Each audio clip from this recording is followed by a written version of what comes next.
Райымбек Матраимов кайрадан кармалды. 18 февралдан түштөн бери улуттук коопсуздук боюнча мамлекеттик комитетинде сурак берип жаткандыгы кабарланган мамлекеттик бажы кызматынын төрагасынын мурдагы орун басары Райымбек Матраимов кирешелерди адалдаштырууга байланыштуу кармалды.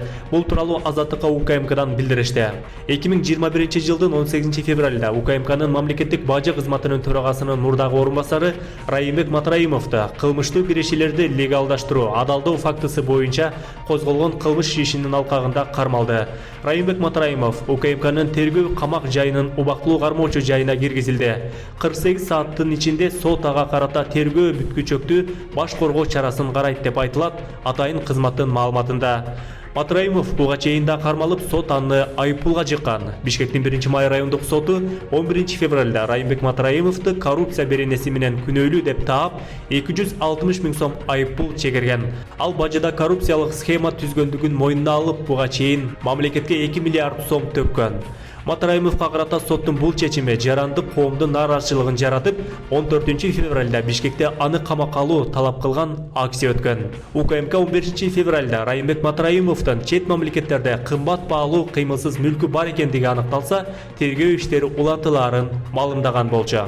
Аталган мекеменин төрагасы Камчыбек Ташиев 24 декабрда Бишкекте уюштурган басма сөз жыйынында Матраимовго дагы жаңы кылмыш иши ачылгандыгын билдирген эле. АКШда финансы министрлиги былтыры декабрда Райымбек Матраимовду жана анын жубайы Оолкан Аманда Тургунованы Магнитский акт деп аталган кара тизмеге киргизген.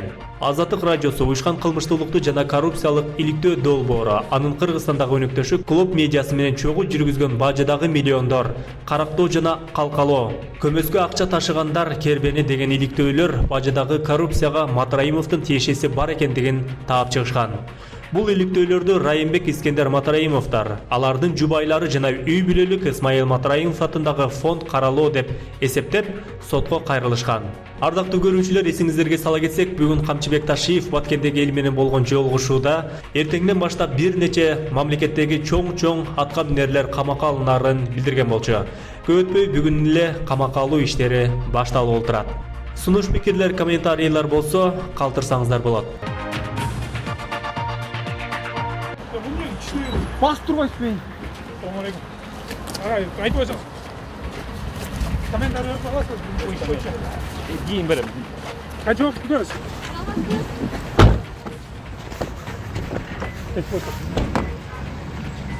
Ушунча күтүңүз бе? Çekeden atağımız her bir korrupsiyonerde, biz korrupsiyonerde kimi düşünüyoruz? Bunu aile hükümetten başlar, Bak, en jogorku ministerlerge çeyin, hükümetlerge çeyin, çok hizmetler işlegen adamlardan mamleketlik büdjeti talapkını olurunun korrupsiyalık işlerden Hurmatlı yaşlar, kızılkandoluk aldırıp, bula vermekle biz problemini biliriz. Bardık çaralarga vararız. Mamleket biz üçün, mamleketimizin jeri biz üçün, bizdin yaşoğumuz, ömürümüz, bizde başka nerse yok. Bizde başka kızıkçılık yok. Kevveler ayıpta satı verip dedik. Kantip satı veresin. Kantip жерді satı veresin. Bu jer mal emes, koy emes, oradan atıp satı verip durgan. Men Smatryaşiymin, men Palajenismin, men Gorzakovmun degen bolboş gerek, bolboyut dagı. Ne üçün banditler bay yaşaş gerek dagın, jüreke peşine teremeye жүрген adam gide yaşaş gerek. Ertеңден баштап көрөсүздөр, эртеңден баштап биздагы бир нече чоң чиновниктерди камакка алабыз. Себеби алар элдин канын соргондо. Жөн адамга тийбейбиз, жөнөкөй адамга тийбейбиз. Да? Мындан ары кимдир бирөө коррупция кылганды, кылам деген даже оюна келбеш керек да. Же мамлекетке жакшы кылып ишке берем, же болбосо мен иштебейм. Мен угай албайт экенмин. Ben işte ben var mal bagayın malım baksın.